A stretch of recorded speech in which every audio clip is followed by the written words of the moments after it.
Hello everyone, welcome back. एक बार फिर से आप सभी का स्वागत है आपके अपने चैनल इम्पोर्टेंट चैनल। दोस्तों, आज हम जो सीरीज स्टार्ट कर रहे हैं वो है जीव विज्ञान की, जिसमें हम 1400 से अधिक प्रश्नों को डिस्कस करेंगे। और उसी सीरीज में पहला पार्ट है ये जो है SSC multitasking constable railway non tech इत्यादि एग्जामों के लिए बहुत ही महत्वपूर्ण होने वाली है। तो वीडियो को अंत तक ज़रूर देखिएगा। और उससे पहले अगर आप चैनल पर नए हैं तो प्लीज़ चैनल को सब्सक्राइब करिए, बेल आइकन को प्रेस कर लीजिए। टेलीग्राम में जुड़ना ना भूलें पीडीएफ के लिए।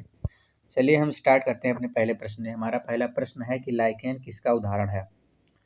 तो ऑप्शन में है सहभोजिता का, सहजीविता का, परजीविता का या अधिपादप का। तो लाइकेन की बात करें तो लाइकेन जो उदाहरण हो जाता है वो सहजीविता का। ठीक है, इसका जो आंसर कौन सा सही होगा, आंसर बी इज राइट। इसका जो आंसर होगा सहजीविता का ये उदाहरण हो जाता है। लाइकेन का निर्माण जो है शैवाल, ठीक है, शैवाल एवं कवक के बीच सहजीविता के संबंध के कारण ही होता है। चलते हैं अपने अगले प्रश्न की ओर। हमारा अगला प्रश्न है प्रकाश ऊर्जा रासायनिक ऊर्जा में बदलती है तो किस रूप में बदलती है। पाचन में बदलती है या श्वसन में बदलती है। ठीक है, पाचन में बदलती है या श्वसन में बदलती है या वाष्पोत्सर्जन में बदलती है या प्रकाश संश्लेषण में बदलती है। तो इसका जो राइट आंसर होगा डी। किस में बदलती है, प्रकाश संश्लेषण में बदलती है। अगला प्रश्न है कि केसर प्राप्त होता है, केसर किससे प्राप्त होती है। तो हिबिस्कुस के पुंकेसर से या कोकस पादप के वर्तिकाक और वर्तिका से या इंडिगोफेरा की जड़ से या मौसा के दल से। तो इसका जो राइट होगा आंसर वो क्या हो जाएगा, कोकस पादप के वर्तिकाग्र और वर्तिका से होती है।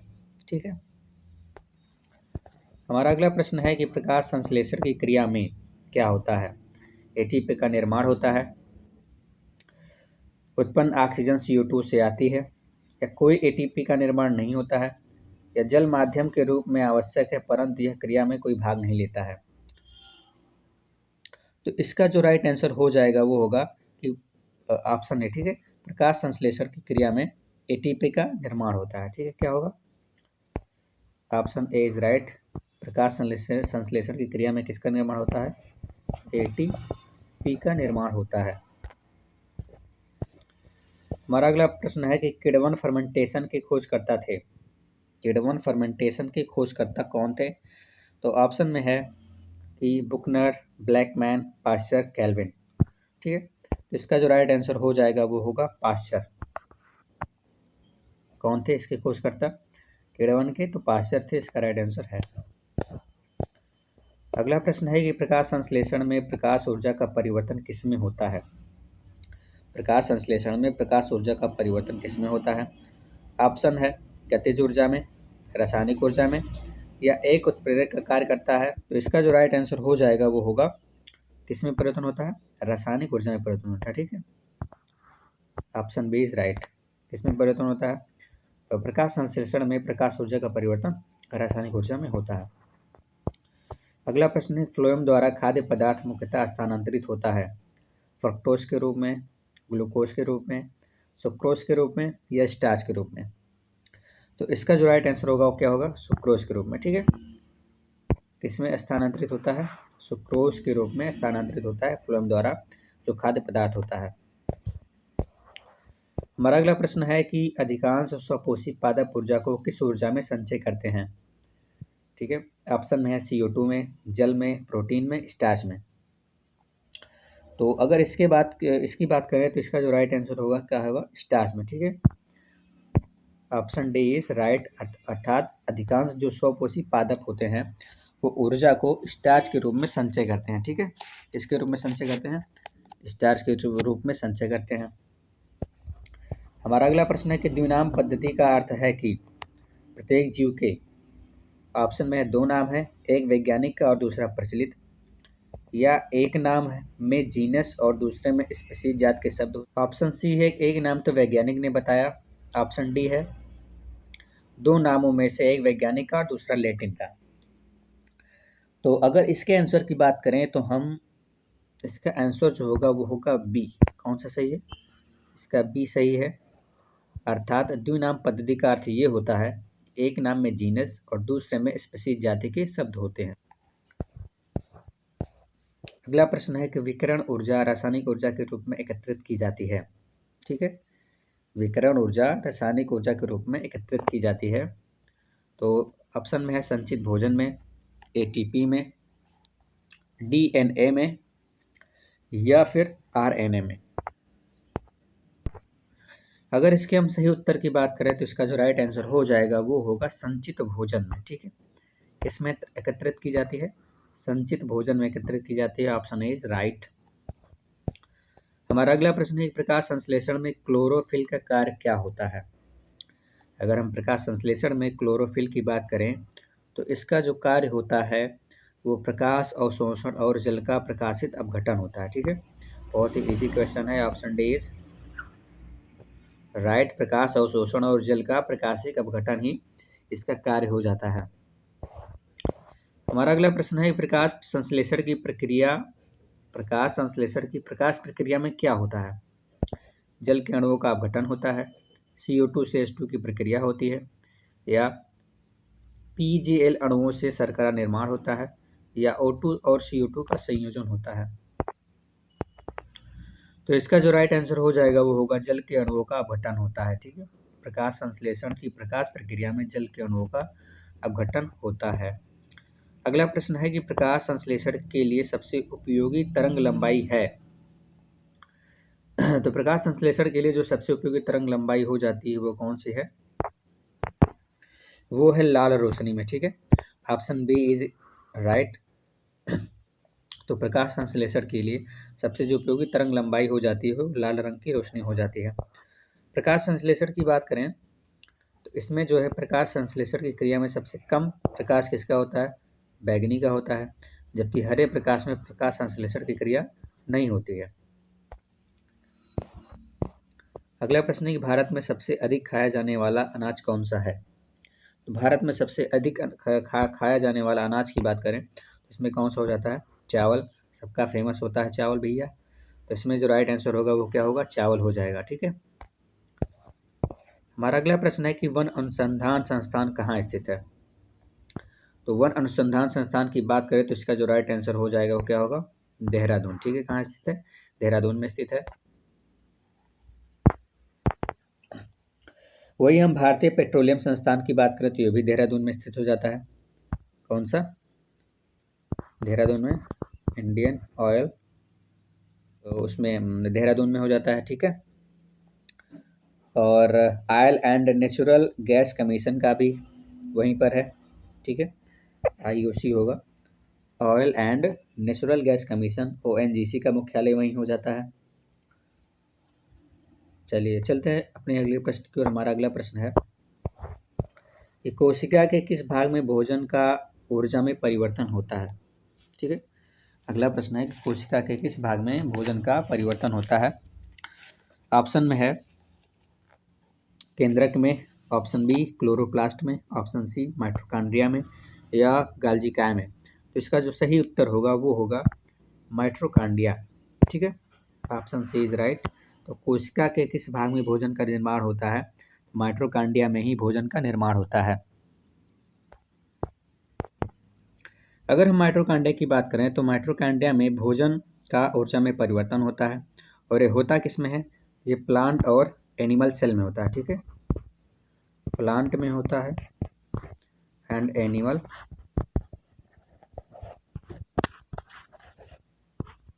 प्लांट और एनिमल सेल में होता है। और वहीं ये जो ऊर्जा को ATP के रूप में होता है, ये जो ऊर्जा होती है किस में होती है? ATP के रूप में होती है, और इसे एनर्जी करेंसी कहते हैं। ठीक है, क्या कहते हैं? एनर्जी कहते हैं। केंद्र को ब्रेन ऑफ सेल कहा जाता है, ये प्लांट और एनिमल सेल में पाया जाता है। केंद्र को क्या कहते हैं? केंद्र की बात करें तो केंद्र को हम कहते हैं ब्रेन ऑफ सेल। ठीक है, क्या कहते हैं? ब्रेन ऑफ सेल कहते हैं। प्लांट एवं एनिमल सेल में पाया जाता है।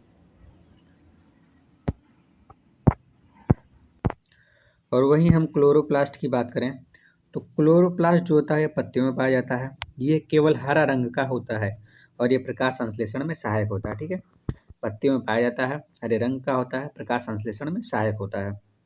क्लोरोप्लास्ट को हम किचन ऑफ प्लांट कहते हैं। ठीक है, क्लोरोप्लास्ट को क्या कहते हैं? किचन ऑफ प्लांट कहते हैं। गाल्जी काय की बात करें तो गाल्जी काय प्लांट सेल एवं एनिमल सेल में पाया जाता है। इसकी खोज जो है कैमिलो गोल्जी ने की थी। ठीक है, किसने की थी? कैमिलो गोल्जी ने इसकी खोज की थी और इसी के नाम पर इसे गोल्जी बॉडी कहा जाता है। गोल्जी बॉडी सेल में पदार्थों के परिवहन में सहायक होता है, अतः इसे डायरेक्टर ऑफ मॉलिक्यूलर ट्रैफिक या अणुओं के यातायात प्रबंध कहा जाता है। ठीक है, तो गाल्जी काय को हम क्या कहते हैं? अणुओं के यातायात प्रबंध भी कहा जाता है। इसकी खोज किसने की थी? कैमिलोलॉजी ने की थी। तो चलिए फिर चलते हैं अपने अगले प्रश्न की ओर। हमारा अगला प्रश्न है कि वाष्पोत्सर्जन नापने का यंत्र कौन सा है? वाष्पोत्सर्जन किसके द्वारा नापा जाता है? तो वाष्पोत्सर्जन जो नापा जाता है वो नापा जाता है पोटोमीटर से। ठीक है, ऑप्शन ए इज राइट, वाष्पोत्सर्जन पोटोमीटर से नापा जाता है। वही हाइड्रोमीटर की बात करें तो इससे द्रवों का अपेक्षित घनत्व नापा जाता है। हाइड्रोमीटर से क्या नापते हैं? द्रवों का अपेक्षित घनत्व नापते हैं। लैक्टोमीटर से क्या नापते हैं? दूध की शुद्धता को नापते हैं। हमारा अगला प्रश्न है कि कौन सा पदार्थ श्वसन तथा प्रकाश संश्लेषण दोनों में कार्य करता है? ठीक है, कौन सा पदार्थ श्वसन तथा प्रकाश संश्लेषण दोनों में कार्य करता है? तो ऑप्शन है प्रकाश ऊर्जा, क्लोरोफिल, साइटोक्रोम, माइटोकॉन्ड्रिया। तो इसका जो राइट आंसर होगा वो होगा साइटोक्रोम। ठीक है, साइटोक्रोम जो होता है श्वसन तथा प्रकाश संश्लेषण दोनों में कार्य करता है। हमारा अगला प्रश्न है कि केव चक्र के द्वारा किसका संश्लेषण होता है? केव चक्र के द्वारा किसका संश्लेषण होता है? ऑप्शन में है ग्लूकोज का, लैक्टिक अम्ल का, पायरुविक अम्ल का या फ्यूमेरिक अम्ल का। तो इसका जो राइट आंसर हो जाएगा वो होगा फ्यूमेरिक अम्ल। ठीक है, किसका ये संश्लेषण करता है? फ्यूमेरिक अम्ल का संश्लेषण करता है। संसार की जो अधिकतम खाद्यान्न फसलें हैं वो किस कुल से संबंधित होती हैं? ऑप्शन में है ग्रैमिनी, सोलेनेसी, लेगुनोसी या क्रूसीफेरी। ठीक है, तो इसका अगर जो सही उत्तर होगा वो होगा ग्रैमिनी। ठीक है, तो संसार की अधिकतम खाद्यान्न फसलें ग्रैमिनी कुल से संबंधित होती हैं, यही हमारा सही उत्तर होगा।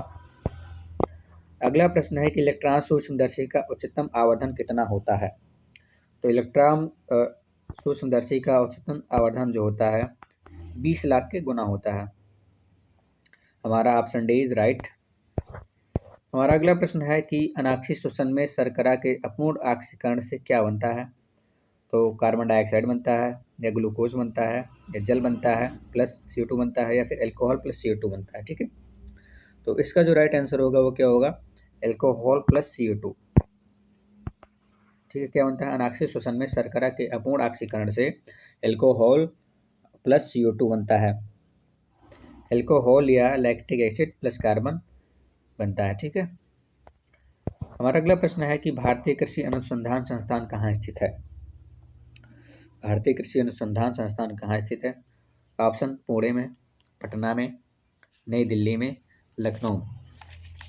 तो इसका जो राइट आंसर होगा वो होगा नई दिल्ली। ठीक है, तो भारतीय कृषि अनुसंधान संस्थान की बात करें तो ये कहाँ स्थित हो जाती है? ये जो है नई दिल्ली में स्थित है। वहीं लखनऊ की बात करें तो लखनऊ में जो है कौन कौन से संस्थान स्थित हैं? लखनऊ में स्थित हैं केंद्रीय औषधि संस्थान अनुसंधान संस्थान। कौन सा? केंद्रीय औषधि अनुसंधान संस्थान स्थित है। विश्व विज्ञान अनुसंधान संस्थान स्थित है। हमारा अगला प्रश्न है कि कैंसर निम्नलिखित में से किसके कारण होता है? ठीक है, ऑप्शन में है समसूत्री विभाजन द्वारा निर्मित कोशिकाओं से, अनियंत्रित एवं तीव्र अर्धसूत्री विभाजन द्वारा। ऑप्शन में है समसूत्री विभाजन द्वारा निर्मित कोशिकाओं में DNA की मात्रा समान होने से। ऑप्शन बी है अनियंत्रित एवं तीव्र अर्धसूत्री विभाजन द्वारा, या ऑप्शन सी समसूत्री विभाजन को नियंत्रित करने की प्रक्रिया के बंद होने से, या उपरोक्त में से कोई नहीं। तो इसका जो राइट आंसर होगा वो होगा भैया अनियंत्रित एवं तीव्र अर्धसूत्री विभाजन द्वारा। कैंसर किसके कारण होता है? तो कैंसर होता है अनियंत्रित एवं तीव्र अर्धसूत्री विभाजन द्वारा कैंसर होता है। तो आज के वीडियो में इतना ही, मिलते हैं अगली वीडियो में। और इससे पहले अगर आप चैनल पर नए हैं भाई तो चैनल को सब्सक्राइब जरूर करिएगा। और इसी सीरीज में हमारा पहला पार्ट है। आई होप वीडियो आपको अच्छी लगी होगी, कमेंट में ज़रूर बताइएगा।